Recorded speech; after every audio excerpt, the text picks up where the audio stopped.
Nathula pass ঘুরে দেখার পর ফেরার পথে আমরা যাচ্ছি ইস্ট সিকিমের বিখ্যাত নিউ বাবা মন্দিরে।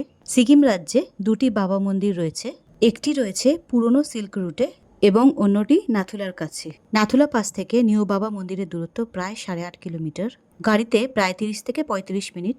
মন্দিরটি জেলেপলা ও নাথুলা রোডের কাছাকাছি প্রায় 13,000 ফুট উচ্চতায় অবস্থিত। গ্যাংটক থেকে এর দূরত্ব প্রায় 52 কিলোমিটার।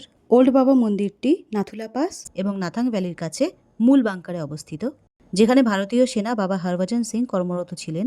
পরবর্তীতে পর্যটকদের সুবিধার জন্য 1982 সালে ছাঙ্গু লেকের কাছে নতুন বাবা মন্দির তৈরি করা হয়।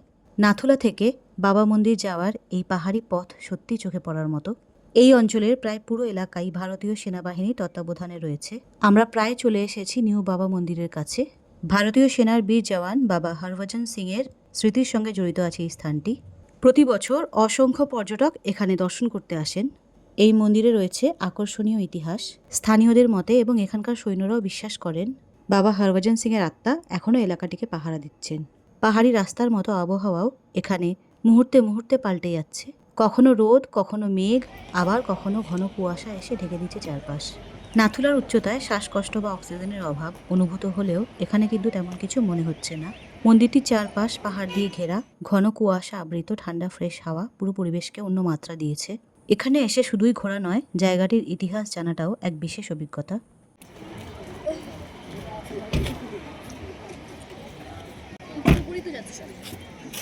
না না, ওখানে ঢুকলে জুতো খুলে ঢুকতে হবে। তো গাইস अब हम है न्यू बाबा मंदिर में। তো গাইস আমরা এখন আছি নিউ বাবা মন্দিরে। ওল্ড বাবা মন্দির যাওয়া যায়, কিন্তু এই রাস্তার জন্য আলাদা পারমিট করতে হয়। আমরা নাথুলা হয়ে নিউ বাবা মন্দিরে এখন আসি, এই রাস্তাই পড়ে, এরপর সাঙ্গু লেক দিকে চলে আসবে। इस मंदिर की बहुत सारी मानता। अगर आपको या आपके घर में किसी को भी कमर से ऊपर की कोई भी प्रॉब्लम होती है, अपर बॉडी प्रॉब्लम, बीमार व्यक्ति के नाम से देख जल मिलता है, जल को बीमार व्यक्ति के और बीमार व्यक्ति। আমি এখন আছি নিউ বাবা মন্দিরের ভেতরে। এটি হলো প্রবেশপথ, জুতো খুলে ভিতরে প্রবেশ করতে হয়। এখানে আছে শহীদ ভারতীয় জওয়ান বাবা হরভজন সিং এর স্মরণে তৈরি একটি পেতলের মূর্তি। ভেতরে ভক্তদের সমাগম, বহু পর্যটক এখান থেকে জল নিয়ে যাচ্ছেন। মূলত এটি হলো বাবা হরভজন সিং এর স্মৃতিতে নির্মিত একটি মূর্তি। তিনি একজন সেনা কর্মকর্তা ছিলেন, যিনি 1968 সালে নাথুলা পাসের কাছে মারা যান। ভারতীয় সেনারা বিশ্বাস করেন তিনি আজও সীমান্তে ঘুরে বেড়ান। এটি মন্দিরের ভিতরে একটি কক্ষ, যেখানে রাখা আছে অনেকগুলি জলের বোতল। ভক্তরা বিশ্বাস করেন এই জল ব্যবহার করলে শরীরের অনেক রোগ দূর হয়। এখানে বিতরণ করা হচ্ছে মুড়ি এবং কিশমিশের প্রসাদ। দূর দূরান্ত থেকে আসা মানুষ নিজের সঙ্গে জলের বোতল নিয়ে আসছেন এবং মন্দিরে রেখে পুজো দিয়ে পবিত্র জল হিসেবে বাড়িতে নিয়ে যাচ্ছেন। এটি হলো বাবা হরভজন সিং এর অফিস ঘর। অফিস ঘরের ঠিক পাশেই আছে তার শোয়ার ঘর। অফিস ঘরটি বেশ পরিপাটি, সযত্নে রাখা। দেখে মনে হচ্ছে যেন তিনি এখানে বসে প্রতিদিন নিজের কাজকর্ম করেন। 4 অক্টোবর 1968 সালে মাত্র 22 বছর বয়সে তার মৃত্যু হয়। তার মৃত্যুর কিছুদিন পর থেকেই সীমান্তে শুরু হয় নানা রকমের অলৌকিক ঘটনা। রাতে পাহারারত জওয়ানরা দেখেন অন্ধকারে একা একজন বর্ডারে টহল দিচ্ছেন। ছাড় পায়নি চীনা সেনারাও, তারাও দেখেছেন একজন সাদা ঘোড়ায় চড়া সৈনিক রাতে টহল দিচ্ছে। ভারতীয় সেনাবাহিনীর বিশ্বাস এতটাই প্রবল যে তারা হরভজন সিংকে আজও অন ডিউটি হিসেবে গণ্য করেন। তিনি নিয়মিত মাইনে পান এবং তার আজও প্রমোশন হয়। তাকে সম্মান দিতে নাথুলার কাছে তৈরি করা হয় তার নামে মন্দির। সেখানে আছে তার ইস্ত্রি করা ইউনিফর্ম, পালিশ করা জুতো। 11 সেপ্টেম্বর নাকি তাকে ছুটিও দেওয়া হয় বাড়ি যাওয়ার জন্য।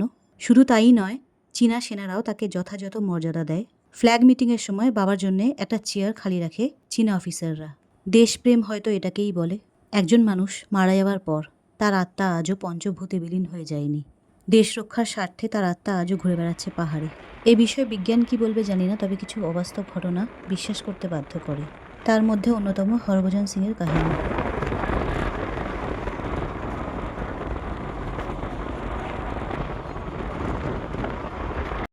নিউ বাবা মন্দির দেখে ফেরার পথে চোখে পড়ল এরকম একটা অপূর্ব সুন্দর দৃশ্য। এখন আমরা আছি সামগো লেক বা ছাঙ্গু লেকের দিকে। নাথুলা যাওয়ার পথেই ড্রাইভার দাদার কাছে শুনছিলাম বিকেল 3টের পর নাকি এখানে মেঘের খেলা হয়। মেঘ ধীরে ধীরে পাহাড়গুলিকে ঢেকে ফেলতে শুরু করে এবং বৃষ্টির সম্ভাবনা বেড়ে যায়। বাবা মন্দির, ছাঙ্গু লেক যেহেতু সীমান্ত সংবেদনশীল এলাকায় অবস্থিত, তাই এখানে আসার জন্য পারমিট বা অনুমতিপত্রের প্রয়োজন হয়। বৈধ ছবিযুক্ত পরিচয়পত্র যেমন ভোটার আইডি, ড্রাইভিং লাইসেন্স এবং 2টি পাসপোর্ট সাইজের ছবি ট্রাভেল এজেন্সিকে দিতে হয়েছে। 18 বছরের কম বয়সের শিশুদের জন্য বার্থ সার্টিফিকেট প্রয়োজন, তবে প্যান কার্ড গ্রহণযোগ্য নয়। একটু আগে বোর্ডে দেখছিলাম নাথুলাকে নাটুলা লেখা হয়েছে। তিব্বতী ভাষায় নাটু মানে শ্রবণকারী কান এবং লা শব্দের অর্থ গিরিপথ। নাথুলাতে শুধুমাত্র ভারতীয় নাগরিকদের প্রবেশের অনুমতি আছে, তাও পারমিট সহ। বিদেশি নাগরিকরা ছাঙ্গু হ্রদ পর্যন্ত ভ্রমণের অনুমতি পান, যার জন্য তাদের প্রোটেক্টেড এরিয়া পারমিট সংগ্রহ করতে হয়। এটি হলো ছাঙ্গু লেক। হ্রদটি গ্যাংটক থেকে 40 কিলোমিটার দূরে এবং নাথুলা গিরিপথের 15 কিলোমিটার আগে। শীতকালেই গোটা হ্রদটি বরফে পরিণত হয়। হ্রদটি 1 কিলোমিটার দীর্ঘ এবং স্থানীয়দের কাছে খুবই পবিত্র। লেকের কাছে ইয়াকগুলি দাঁড়িয়ে আছে।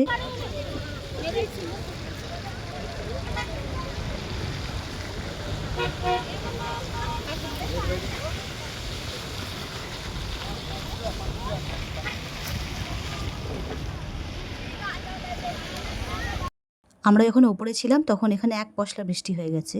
রাস্তাগুলি থকথকে ভেজা। এই সময় গাড়ি চালিয়ে নিচে নামাটা একটু ঝুঁকিপূর্ণ হয়ে দাঁড়ায়। শীতকালে এখানকার তাপমাত্রা -25 ডিগ্রি পর্যন্ত নেমে যায়।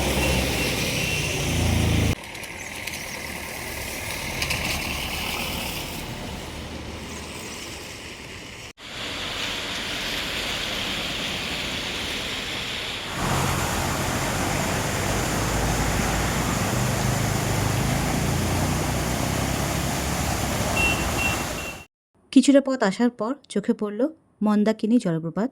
গ্যাংটক শহর থেকে এর দূরত্ব প্রায় 28 কিলোমিটার। এটি হলো ইস্ট সিকিমের সবথেকে সুন্দর জলপ্রপাত।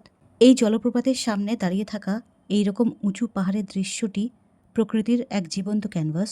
যেন মনে হচ্ছে কোনো শিল্পী তার ক্যানভাসে তুলি দিয়ে ছবি এঁকেছে। মন্দাকিনী ওয়াটারফলসের মনমুগ্ধকর সৌন্দর্য উপভোগ করার পর এবার আমাদের গন্তব্য গ্যাংটক। পাহাড়ি আঁকাবাঁকা পথ ধরে নামতে শুরু করলাম। হোটেলে পৌঁছে রেস্ট নিয়ে চা পকোড়া খেলাম। হোটেলে পৌঁছতে প্রায় সন্ধ্যে 7টা মতো বেজে গিয়েছিল আমাদের, তাই আর কোথাও বেরোতে পারিনি। তাড়াতাড়ি ডিনারটা করে নিয়েছিলাম।